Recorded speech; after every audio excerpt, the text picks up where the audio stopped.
Good evening to all of you. कितने लोग हैं जो इस महीने ज्वाइन हुए? Raise the hand. Very good. आप सबका ग्लोबल परिवार में स्वागत है। Please give a big hand for these people. Welcome.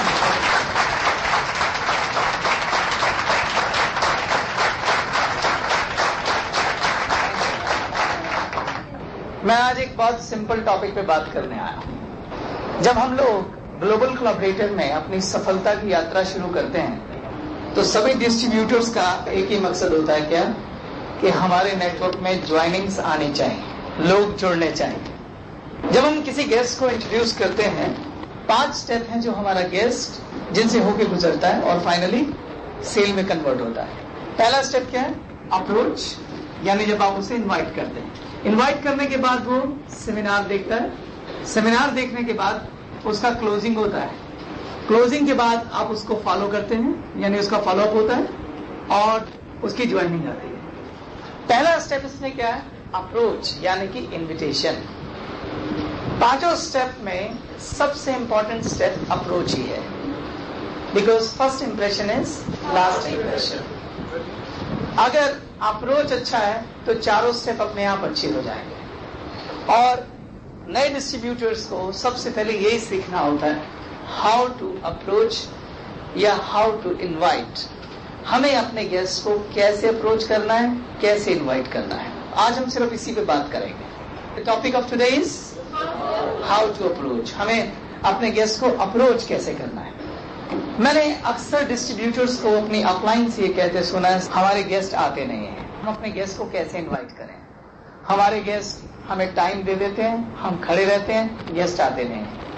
हमारे गेस्ट MLM कंपनी के नाम से ही दौड़ते हैं। हमारे गेस्ट MLM कंपनी को लेके नेगेटिव हैं। क्या ये समस्याएं आपकी भी हैं? तो मैं इन्हीं समस्याओं को सोल्व करने के लिए आया हूं। एक्चुअल में अप्रोच सबसे आसान चीज होती है, हम इसे मुश्किल बना देते हैं। ये एक बहुत ही नेचुरल प्रोसेस है, सिर्फ हमें लोगों को समझना पड़ेगा। हमें इस बिजनेस को अपने दोस्तों को, मित्रों को ऑफर करना है। वो लोग आते हैं नहीं आते हैं, ये सबसे ज्यादा इस बात पर डिपेंड करता है कि इस बिजनेस को ऑफर करते वक्त आपका इस बिजनेस को लेके नजरिया क्या है, किस नजरिए से आप इस बिजनेस को ऑफर कर रहे हैं। बिजनेस ऑफर करते वक्त आपका एटीट्यूड क्या है। बिजनेस ऑफर करते वक्त आपका एटीट्यूड क्या है, वो इस बात पर डिपेंड करता है कि बिजनेस लेते वक्त आपका एटीट्यूड क्या था। With what attitude we have taken this business. हमने किस एटीट्यूड से इस बिजनेस को लिया, या हमने क्या सोच कर ये बिजनेस ज्वाइन किया। क्योंकि माइंड इट माय फ्रेंड्स, जो आपके पास है आप वही दूसरों को देते हैं। ओके? जो आपके पास नहीं है वो आप दूसरों को दे भी नहीं सकते। तो first we should discuss what we have in our hand. हमारे हाथ में है क्या। आप एक बात का वादा करते हैं कि आप ईमानदार जवाब देंगे? यस। ज्यादातर लोग जब इस बिजनेस को ज्वाइन करते हैं तो उनका एटीट्यूड क्या होता है, क्या नजरिया होता है इस बिजनेस को लेकर उनका। ज्यादातर लोग ज्वाइन करते वक्त ये सोचते हैं कि चल यार 15-16 हजार की इन्वेस्टमेंट है, करके देख लेते हैं। क्या नजरिया है? करके देख लेते हैं, हो गया तब भी ठीक, नहीं हुआ तो कम से कम प्रोडक्ट तो घर पे आ ही जाएंगे। पहला ही नजरिया ये है कि करके देख लेते हैं, यानी 50% आप उसी समय फेल हो जाते हैं अपनी थॉट्स में। 50% पुअर कॉन्फिडेंस के साथ आप इस बिजनेस में ज्वाइन करते हैं। उसके बाद ज्यादातर लोगों को कंपनी पर और बिजनेस पर फेथ ही नहीं होता है। उनका नजरिया होता है क्या पता ये कंपनी है या नहीं है, क्या पता ये कंपनी कितने दिन चलेगी। इस आधे अधूरे कॉन्फिडेंस और भरोसे के साथ हम दूसरों को अगर बिजनेस ऑफर करेंगे तो क्या लोग आएंगे? माइंड इट माय फ्रेंड्स, जिस एटीट्यूड के साथ आप बिजनेस ऑफर करेंगे दूसरा उसको आराम से रीड कर लेगा। अगर आपको कॉन्फिडेंस नहीं है कंपनी पर, अगर आपको कंपनी के प्रोडक्ट्स के ऊपर कॉन्फिडेंस नहीं है, अगर आपको कंपनी के बिजनेस प्लान पर कॉन्फिडेंस नहीं है, तो वो जो पुअर कॉन्फिडेंस है जब आप बिजनेस ऑफर कर रहे होंगे वो साथ जाएगा, जरूर जाएगा, और दूसरा इसे आसानी से रीड भी करेगा। आपको इस बिजनेस पर, इसके भविष्य पर, इसके पोटेंशियल पर कॉन्फिडेंस होना चाहिए। लेकिन वो कॉन्फिडेंस आएगा कैसे? वो कॉन्फिडेंस आएगा जब आप कंपनी के एजुकेशन क्लासेस को अटेंड करेंगे। आपको सारी क्लासेस अटेंड करनी चाहिए, आपको कंपनी को समझना चाहिए, देखना चाहिए कि कंपनी प्राइवेट लिमिटेड है या नहीं है तो उसका रजिस्ट्रेशन नंबर क्या है, क्या कंपनी सेल टैक्स दे रही है, क्या कंपनी कानूनी तौर पे सही चल रही है? कंपनी को चलाने वाले कौन लोग हैं? क्या उनके पास उतना एक्सपीरियंस है कि वो कंपनी को दूर तक ले जा पाए? और अगर आपको माइंडेड में ये, अगर आपको भरोसा हो जाए कि ये कंपनी दुनिया के अच्छे एक्सपीरियंस लोगों के हाथ में है, अगर आपको भरोसा हो जाए कि ये कंपनी आगे बहुत दूर तक जाने वाली है, अगर आपको समझ में आ जाए कि नेटवर्क मार्केटिंग का फ्यूचर इंडिया के अंदर बहुत ब्राइट है, अगर आपको समझ में आ जाए कि नेटवर्क मार्केटिंग की दुनिया में अगली शिफ्ट है, अगर आपको समझ में आ जाए कि यहां से आपके सपने 100% पूरे होंगे, आप इतनी एजुकेशन, इतनी ट्रेनिंग अटेंड कर चुके हो कि आपको पूरा कॉन्फिडेंस हो कि इस बिजनेस में कामयाब हुआ जा सकता है और इसमें किसी को कामयाब किया जा सकता है, जब वो स्टेज आपके पास आ जाए, बिलीव मी, लोग आपके कहने पे 16,000 क्या 16 लाख भी खर्च कर देंगे, लेकिन वो बिलीफ, वो विश्वास, वो भरोसा आना चाहिए। आएगा कैसे?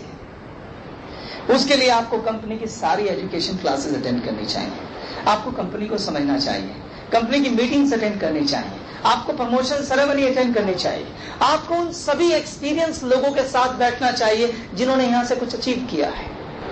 सुमित को जानते हैं आप? अपना घर बार छोड़कर वो सोनीपत में बैठा हुआ है। क्यों? कोई कब अपना घर बार छोड़ के फुल टाइम इस काम में लगेगा? जब उसे पूरा भरोसा होगा, नहीं तो कोई छोड़ सकता है? सुग्रीव अपना सब घर बार छोड़ के रोहतक में लगा हुआ है। सरबजीत अपना कोई भी काम नहीं करता, सिर्फ फुल टाइम कंपनी में काम करता है। मैं ये सिर्फ 3 लोगों के नाम ले रहा हूं, ऐसे बहुत सारे लोग हैं जिनके नाम लेना मुश्किल है इस क्लास के अंदर, जो पूरे फेथ के साथ अपना सब काम छोड़ के सिर्फ इस काम को कर रहे हैं, और वो सिर्फ तभी कर सकते हैं जब उनके पास वो भरोसा हो, और वो भरोसा है और उन्होंने काम किया और उनके रिजल्ट उनके पास है। आप किसी से भरोसा उधार नहीं ले सकते, भरोसा आपका सिर्फ अपना होता है। इसलिए आप अपनी पूरी इंटेलिजेंसी झोंक दो सच पता करने में, अपने विश्वास को ढूंढने में। एक बार तुम्हें इस बिजनेस पे विश्वास हो गया, एक बार अगर तुम्हें इस कंपनी पे विश्वास हो गया, बिलीव मी माय फ्रेंड्स, लोग आपके पीछे कतार लगा के खड़े हो जाएंगे। मैं आपको एक स्टोरी शेयर करता हूँ। मेरे एक अंकल है मिस्टर राम, उनकी अपनी धागों की फैक्ट्री थी, धागे बनाने की। उनके दोस्त हैं मिस्टर हेमंत। मिस्टर राम अपनी धागे की फैक्ट्री से 20-25 हजार महीना कमा लेते हैं। हेमंत ने मिस्टर राम से कहा कि मेरे बेटे को भी तुम स्टैंड कर दो, क्योंकि हेमंत ने कहा मैं तो जॉब करता हूं, मेरे पास कोई बिजनेस नहीं है, तुम इसे अपने साथ अगर बिजनेस में सेट कर सको या बिजनेस शुरू करा सको कोई इसको। मिस्टर राम ने हेमंत को कहा ठीक है 2 लाख रुपए अरेंज करके दो, मैं तुम्हारे बेटे की फैक्ट्री लगवा देता हूं। क्या लगता है आपको, हेमंत 2 लाख रुपए अरेंज करेगा कि नहीं करेगा? 200% करेगा। क्यों करेगा? क्योंकि उसने राम की बात में राम का भरोसा देखा है, राम की आंखों में विश्वास देखा है, धागे के काम को लेकर कॉन्फिडेंस देखा है। यस और नो? वो विश्वास हेमंत को दोबारा सोचने के लिए मजबूर नहीं कर रहा है। उसने ऑन द स्पॉट 2 लाख रुपए अरेंज किए और राम के हाथ में दे दिए, मेरे बेटे की फैक्ट्री लगवा दो। वही विश्वास अगर आपके पास इस काम को लेके होगा, कोई क्या 16,000 रुपए नहीं खर्चेगा आपके लिए? खर्चेगा। यस। तो पहली चीज क्या है? बिजनेस पर फेथ आना चाहिए, विश्वास होना चाहिए। First and most important thing is with what attitude you have taken this business in your hand. किस एटीट्यूड से आपने इस बिजनेस को लिया है, क्योंकि जिस एटीट्यूड से आपने इसको लिया, आप उसी एटीट्यूड से आगे ऑफर भी करने वाले हैं। अगर आपका भरोसा अधूरा है तो वो अधूरापन भी अप्रोच में जाएगा, अगर आपका विश्वास अधूरा है तो वो भी अप्रोच में जाएगा। और सामने वाला क्यों एक ऐसे आदमी पे पैसा लगाएगा जिसे खुद पे विश्वास नहीं? 16,000 क्या कोई 1600 भी नहीं लगाएगा? यस और नो? तो इसलिए आज से पहला काम यह है कि अपना विश्वास इकट्ठा करो, जितना वक्त लगा सकते हो लगाओ, और जब भरोसा हो जाए कि ग्लोबल कोलैबोरेटर विश्व की बेहतरीन भूमि पर सबसे बेहतरीन अपॉर्चुनिटी है, उसके बाद काम शुरू करना। वैसे भी अगर आप अधूरे विश्वास से किसी को यहाँ पर लाते भी हैं तो आप उसके साथ चीटिंग कर रहे हैं, मत कीजिए, ये ग्लोबल कोलैबोरेटर के कल्चर में नहीं है। Now the second thing, with what attitude you should offer this business. किस एटीट्यूड से आपको ये बिजनेस आगे ऑफर करना चाहिए? देखो दोस्तों, देना भी एक कला है। जब आप किसी को कुछ देते हैं और उसकी वैल्यू उसे रियलाइज नहीं कराते हैं तो आपका देना बेकार हो जाता है। सामने वाले को रियलाइज होना चाहिए कि उसे क्या मिल रहा है।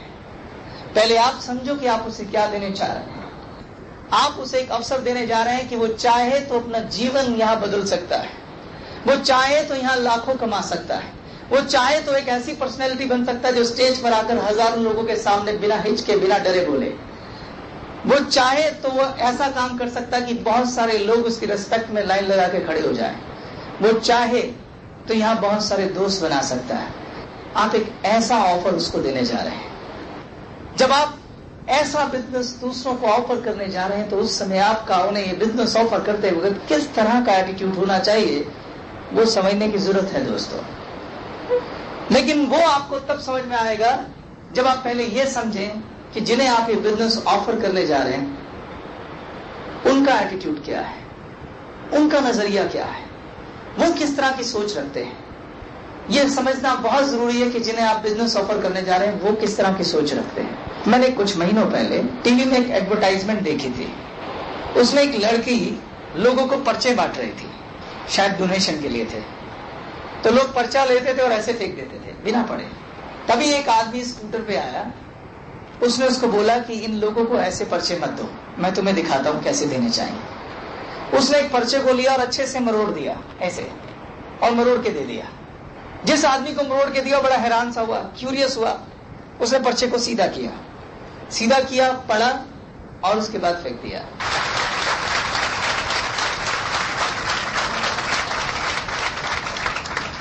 बाहर जो लोग हैं इन्हें आप कोई चीज सीधे तरीके से, आसान तरीके से देंगे, इन्हें हजम नहीं होता। इन्हें आदत है मुड़ी चीजों को सीधा करके पढ़ने की। कुछ साल पहले की बात है, न्यूज़पेपर में एक बड़ी इंटरेस्टिंग खबर आई थी कि एक आदमी ने आईटीओ चौक पर दिल्ली में 500 के नोट बांटने शुरू कर दिए थे। बाद में पुलिस ने उसे पकड़ लिया, किसी पंडित ने उसको बोला होगा। तो जब वो 500 के नोट बांट रहा था लोग ले ही नहीं रहे थे, लोग डर रहे थे। वो 500 रुपए नहीं ले रहे थे। वो इसलिए नहीं ले रहे थे क्योंकि आज तक कभी ऐसा हुआ नहीं, कोई 2 रुपए नहीं बांटता। भिखारी भी आ जाए तो बड़ी मुश्किल से चवन्नी निकाल के देते हैं, ऐसा ना। अब एक आदमी 500 के नोट बांट रहा है, कैसे विश्वास करेंगे वो? उसकी भी यही गलती थी। जिस देश में लोगों को ये आदत हो कि दिन रात मेहनत करके अगर वो 500 रुपए की मजदूरी करते हैं तो उसमें भी लोग उन्हें 400 रुपए देते हैं और वो खुश हो जाते हैं कि चल यार 400 तो आए। उन्हें कोई 500 रुपए फ्री में देगा तो कैसे लेंगे वो? इसलिए आपको ये भी समझना पड़ेगा कि जिन्हें आप बिजनेस ऑफर करने जा रहे हैं कि वो कैसी सोच रखते हैं। उन्हें कुछ भी मुफ्त में देने की कोशिश करोगे, उन्हें बात हजम नहीं होने वाली। उन्हें तो ये सुनने की आदत है कि लोग उनकी डिमोशन की बात करें, तरक्की की नहीं। वो तो ये जानते हैं कि जो आसपास के लोग हैं वो हमारी तरक्की से खुश नहीं होते। वो तो ये जानते हैं कि लोग अपने काम की सफलता का राज दूसरे को नहीं बताते। वो तो ये जानते हैं कि अगर आप किसी को कहेंगे कि मुझे भी कहीं काम पे लगवा दो तो कोशिश करेगा कि कभी काम पे लगे ही ना। उन्हें आप जाके बोलें कि आपके लिए बड़ा शानदार बिजनेस है, आओ तुम्हारी जिंदगी बदलें, तो उनके लिए तो एक हैरान करने वाला स्टेटमेंट है ना। इसलिए समझना पड़ेगा कि वो क्या सुनना चाहते हैं। एक गांव में एक किसान था, उसका नाम था रामलाल। रामलाल जब अपने खेतों में हल चला रहा था तो उसका हल एक मेटल यानी धातु से टकरा गया। जब धातु से टकराया तो उसने वहां पे खुदाई शुरू की। जब खुदाई शुरू की तो क्या देखता है कि वहां तो एक सोने की खान है। उसने सोचा कि इससे पहले कि राजा को पता चले मैं अपने लिए पहले सोना निकाल लेगा। वो जितना सोना निकाल सकता था उसमें से उसने निकाला। रामलाल एक अच्छा आदमी था। उसने सोचा कि मुझे अपने जो क्लोज लोग हैं, जो बहुत करीब के लोग हैं, रिश्तेदार, मेरे चाचा, मेरे ताऊ, मेरे सगे संबंधी और मेरे प्यारे दोस्त, मैं उनको भी ये सोना दे देता हूं। उसने उनको बुलाया और उन्होंने भी बड़ा सारा सोना निकाला। वो भी चले गए निकाल के, लेकिन वो तो सोने की खान थी, अथाह सोना था उसके अंदर। फिर रामलाल को लगा कि मुझे जो दूर दराज के दोस्त हैं उनको भी बोलना चाहिए कि सोना ले लो। उनके एक दोस्त थे श्यामलाल, उन्होंने उसको खत लिखा। पास गांव में रहता था कि श्यामलाल पहली ट्रेन पकड़ो और घर आ जाओ, मेरे घर में सोने की खान निकली है और सोना ले जाओ। श्यामलाल ने खत पढ़ा, उसने कहा रामलाल मुझे बेवकूफ बना रहा है, सोने की खान निकलेगी तो क्या मुझे बताएगा। वो नहीं आया तो नुकसान तो श्यामलाल का है, लेकिन रामलाल की भी एक मिस्टेक है। उसे समझना चाहिए था कि वो अवसर किस तरह से दे रहा है। श्यामलाल भी अपनी जगह ठीक था, भला किसी के घर सोने की खान निकले तो कौन दूसरे को बताता है। उसको हजम नहीं हुई बात। हमें भी यही करना है। ये हम जानते हैं कि ग्लोबल कोलैबोरेटर सोने की खान है, ये हमने महसूस किया है। आप दूसरों को कैसे महसूस कराएंगे, ये थोड़ी समझदारी वाला मामला है। अगर आप सीधा सीधा किसी को कहेंगे हमारे पास सोने की खान है, आओ सोना ले जाओ, उन्होंने ऐसे स्टेटमेंट कभी नहीं सुने। अगर रामलाल ने श्यामलाल से ये कहा होता कि श्यामलाल पहली ट्रेन पकड़ो, यहाँ आ जाओ, घर में हमारे खुशी है या हमारे बेटे की सगाई है, तुम जल्दी आ जाओ, वो आ जाता उसे कहता ये लो सोने की खान, सोना ले जाओ। देख के तो विश्वास आ ही जाता ना उसको। ठीक इसी तरह से आपको भी अपने गेस्ट को यहां तक बुलाना है, यहां बुलाना है, और उसके बाद जब वो यहां आएगा उसे अपने आप समझ में आ जाएगा कि ये सोने की खान है और वो आपके साथ जुड़ जाएगा।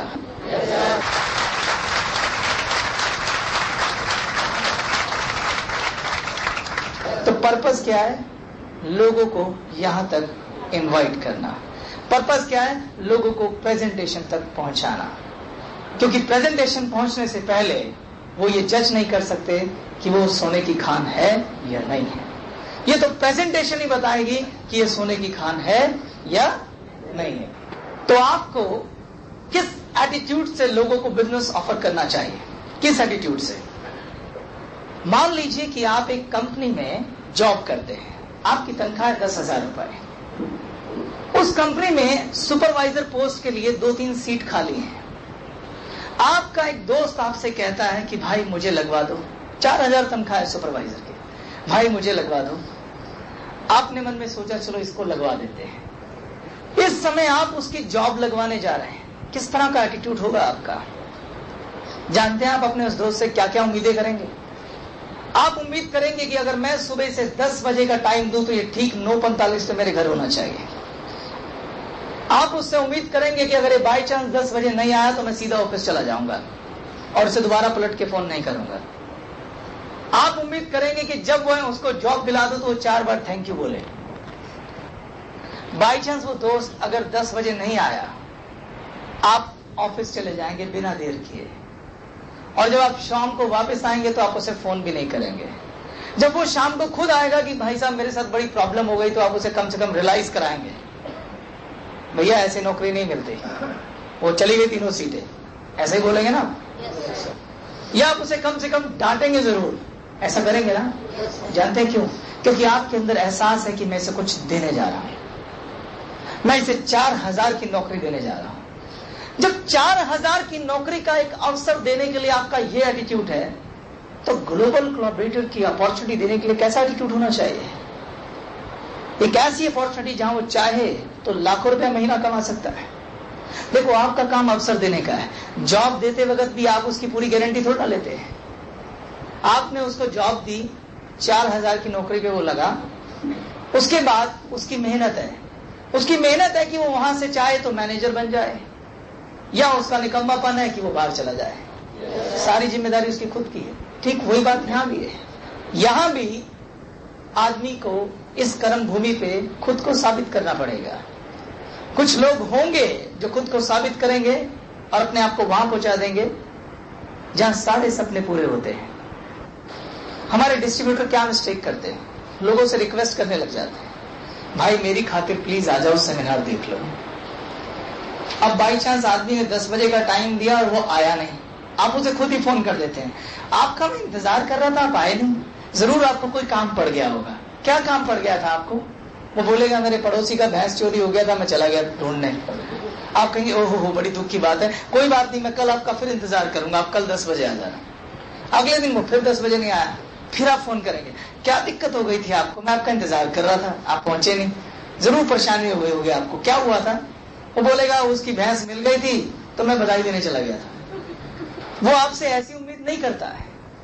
वो आपसे उम्मीद करता है कि आप उसे डांटे, वो आपसे उम्मीद करता है कि आप उसे रियलाइज कराएं कि उसने आपका वक्त खराब किया है।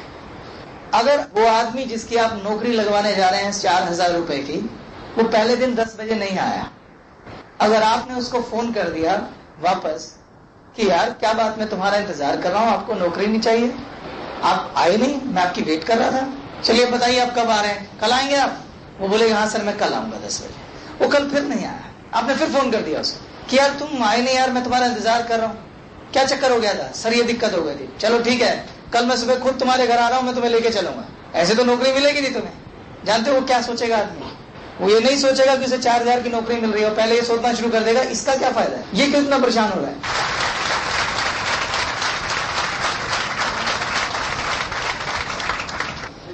आपको समझना पड़ेगा कि ये लोग कैसे सोचते हैं। अगर आप ये नहीं समझ पाए ना कि ये लोग कैसे सोचते हैं तो आप प्रॉब्लम में रहेंगे। आपको थोड़ा स्मार्ट वर्क करना पड़ेगा और वो उसके लिए डिजर्व भी करते हैं। उनको वही भाषा बोलो जो वो समझते हैं। ऐसी भाषा बोलोगे जो वो समझते ही नहीं है तो लोग नहीं आएंगे। आपको अपने बिजनेस को ऑफर करते वक्त अपना एटीट्यूड तो ऊपर रखना ही पड़ेगा। मैं बिल्कुल ऐसे ही करता था, ऐसा होता सबके साथ है। मैंने किसी को टाइम दिया और कोई नहीं पहुंचता था 10 बजे, मैं उसी समय फोन करके उसे झाड़ लगा देता था अच्छे से। मैं पागल हूं क्या तुम्हारा वेट कर रहा हूं, मेरा टाइम बहुत कीमती है। वो कम से कम 10 बार माफी नहीं मांग लेता था ना, तो मैं उसे काम नहीं दिखाता था। आप सोच के देखो, जब आप किसी से ऐसे बात करें तो वो कैसा जवाब देगा? वो आपसे जरूर करेगा आई एम सॉरी यार, आई एम सॉरी। आप अपनी वैल्यू उसको रियलाइज कराओ, उसे एहसास कराओ कि वो किसी ऐसे आदमी का टाइम वेस्ट कर रहा है जिसके टाइम की कीमत है। अगर आप अपनी टाइम की खुद कीमत नहीं लगाएंगे, दूसरे कैसे लगाएंगे? तो अभी तक मैंने 2 पॉइंट बताए। पहला पॉइंट क्या है? With what attitude you should take this business. और दूसरा पॉइंट क्या है? With what attitude you should give this business. किस एटीट्यूड से आपको बिजनेस लेना चाहिए और किस एटीट्यूड से बिजनेस देना चाहिए। क्लियर हुआ सबको? अब मैं आता हूं इस एटीट्यूड के साथ अब हम अपने दोस्तों को कैसे इनवाइट करेंगे। आप सब लोगों ने लिस्ट तो बनाई होगी, बनाई लिस्ट सबने? इस बिजनेस में लिस्ट बनाना बहुत जरूरी है। इस बिजनेस में जितने भी सफल लोग हैं वो लोग हैं जिनके पास बड़ी लिस्ट थी। आपको याद होगा आपने अपनी लिस्ट को 4 पार्ट में तोड़ा था। Number 1 hot market, number 2 warm market, number 3 cold market और नंबर 4 फ्रेश मार्केट। सबसे पहले मैं आता हूं हॉट मार्केट पर। हॉट मार्केट और वार्म मार्केट ऐसी होती हैं जिसमें आपकी पर्सनल इमेज का बहुत बड़ा रोल होता है। अगर आपकी अपने दोस्तों और अपने रिश्तेदारों में इमेज अच्छी है तो आपके लिए काम आसान हो जाएगा। अगर वहां पर इमेज ऐसी है कि ये आदमी बहुत चालू है, टोपी घुमाता है, इधर से उधर करता है, तो काम मुश्किल हो जाएगा। क्योंकि ये वो लोग हैं जो आपके करीब हैं और आपको अच्छे से जानते हैं। कौन? Hot market and warm market. इस बिजनेस में वो लोग जो इनोसेंट होते हैं, उनकी ये इमेज है कि ये तो सीधा आदमी है, वो जल्दी कामयाब हो जाते हैं। क्योंकि जब वो किसी को बोलता है ना कि आओ तुम्हें काम दिखा के लाता हूं, लोग उस पर विश्वास करते हैं कि कम से कम ये किसी को धोखा नहीं दे सकता। लेकिन जो लोग चालू होते हैं, पैसे लेके लौटाते नहीं है, इधर का माल उधर कर देते हैं, तो जब वो किसी को बुलाते हैं लोग पहले से शक की निगाह से देखने लग जाते हैं, फिर टॉपी घुमाने जा रहा है। तो इस मार्केट में आपकी इमेज और रिलेशनशिप पर बहुत डिपेंड करता है कि ये लोग ज्वाइन करेंगे कि नहीं करेंगे। कोल्ड मार्केट और फ्रेश मार्केट आपको ज्यादा जानती नहीं होती, इसलिए इनका ज्वाइन करना इस बात पर डिपेंड करता है कि आपकी प्रेजेंटेशन कैसी है, आप कितनी अच्छी प्रेजेंटेशन लेते हैं, कितना अच्छे एटीट्यूड से आप उन्हें इनवाइट करते हैं, आपका बोलने का तरीका क्या है, आंखों में कॉन्फिडेंस है कि नहीं। ये सब चीजों पे मैटर करती है। क्या? कोल्ड मार्केट और फ्रेश मार्केट। तो अब मैं हॉट मार्केट और वार्म मार्केट पे आता हूँ। पहले इसको समझो। जब मैं एमएलएम करता था, मैंने हॉट मार्केट में अपने मासी के बेटे को इंट्रोड्यूस किया था। मेरा बहुत अच्छा रिलेशन था उसके साथ। पहली बार समझो हॉट मार्केट होती क्या है। हॉट मार्केट में वो लोग आते हैं जिन्हें अगर आप आधी रात को भी आवाज दें तो वो आपके लिए खड़े हो, यानी आपके सबसे ज्यादा करीब, जो आप पे सबसे ज्यादा विश्वास करते हैं और जिन पर आप सबसे ज्यादा विश्वास करते हैं। मेरी हॉट मार्केट में मेरी मासी का बेटा। हॉट मार्केट को इन्वाइट करने के लिए कोई रूल नहीं बना। मैंने जब अपनी मासी के बेटे को इन्वाइट किया था तो मैंने सिर्फ इतना किया था, मैंने शाम को स्कूटर उठाया और सीधा उनके घर चला गया। सीधा घर गया, मैं बहुत एक्साइटेड था, मेरा विजन पूरी तरह से क्लियर था और बिजनेस से बहुत कॉन्फिडेंस था। मैं समझ चुका था कि आने वाले टाइम का बिजनेस है। मैंने कहा भाई, ये भाई जल्दी कमरे में आ। कहता क्या हुआ? मैंने कहा बहुत अल्टीमेट काम देख के आया हूँ, अगर हम दोनों मिलकर करेंगे ना लाखों छाप सकते हैं, लेकिन मैं चाहता हूँ कि मिलकर करें। कहता काम क्या? काम तो बता। मैंने कहा काम नहीं बताऊंगा, चलना पड़ेगा कल। कहता नहीं पहले काम बता। मैं कहा मुझे भरोसा है कि नहीं है? कहता है। मैंने कहा फिर कल चलना पड़ेगा, कल तू दुकान पे नहीं जाएगा, मेरे साथ चलेगा, बस ये समझ ले कि काम बहुत बढ़िया है। उसने मेरे को थोड़ा सा प्रेशर दिया। मैंने बोला देख चलना है कि नहीं चलना है, काम वहीं बताऊंगा। क्योंकि मैं भी अनाड़ी था तो मैंने ऐसी अप्रोच की थी सीधा। वो बंदा रेडी हो गया। अगले दिन उसने जाके मेरे साथ सेमिनार देखा और उससे नेक्स्ट डे उसने ज्वाइन भी कर लिया था।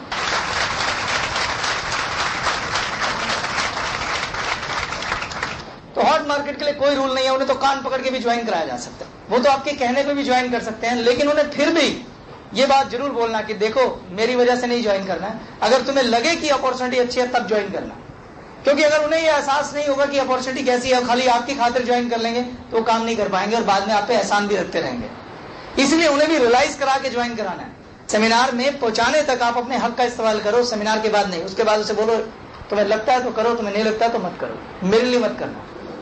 क्योंकि जब उसे एहसास होगा कि ये काम बहुत अच्छा है वो तभी काम करेगा। आपको उसकी सेल से क्या 700-800 रुपए चाहिए? आपको उसकी लाइफ बदलनी है। आपको खुशी तब होगी जब आपका कोई सगा संबंधी लाखों रुपए कमाए, और वो लाखों तब कमाएगा जब वो अपॉर्चुनिटी को समझेगा, नहीं तो काम ही नहीं कर पाएगा। वार्म मार्केट में गिविंग एटीट्यूड दिखाना पड़ता है। वार्म मार्केट में मेरा एक दोस्त था अमित को मैंने फोन किया, मैं कहा हाय अमित, हाउ आर यू। बहुत पहली चीज है कि आपकी आवाज में एक्साइटमेंट होनी चाहिए। देखो एक बात बताओ, अगर किसी को कोई जॉब मिल जाए जो खाली था, अचानक जॉब मिल जाए 5,000 10,000 की, उसके आवाज, उसकी बात कैसी हो जाएगी? जस्ट फील इट, कैसी हो जाएगी? पूरी जोश में होगी, एक्साइटमेंट में होगा, वो हर बात बड़े एक्साइटमेंट में कर रहा होगा। क्यों? उस दिन अचीवमेंट का डे है। आपको एक ऐसा बिजनेस मिला है जिसमें आपको लगता है कि आप बहुत जल्दी अपने सपने पूरे करने वाले हैं और आपको विश्वास है उसमें। विश्वास अगर है तो आपकी बात में एक्साइटमेंट होनी चाहिए, जोश होना चाहिए। अगर वो चीज आपके गेस्ट ने नोटिस कर ली ना, तो समझ जाएगा कि इसकी बात में दम है, इसे जरूर कुछ मिल गया है। समझ रहे हो मैं क्या कहना चाह रहा हूं?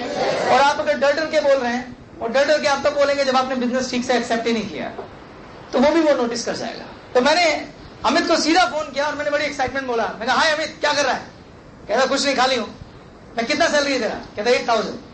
मैंने कहा एक ऐसा काम देखा तेरे लिए कि तू कम से कम 20,000 में महीना कमा सकता है, और तू कमा सकता है, मैं जानता हूं, वो तेरे लिए बिल्कुल फिट है।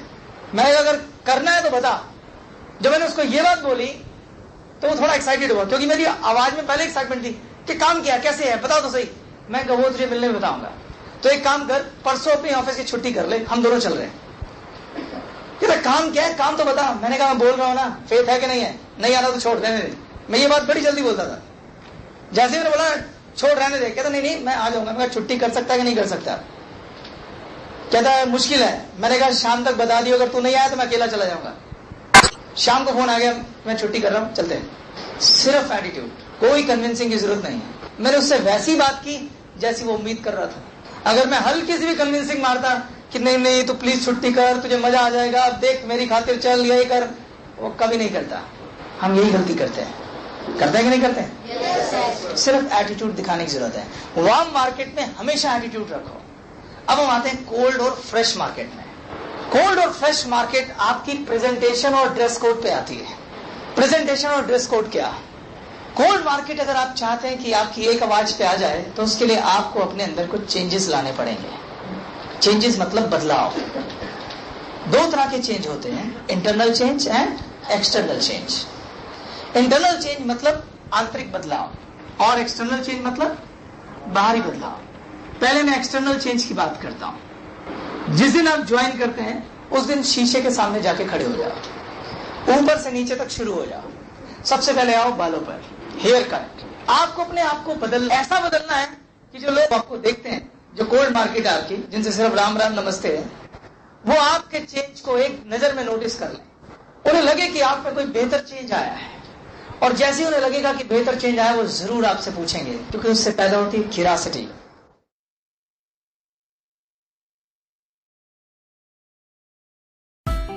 Thanks for watching. A like would be appreciated.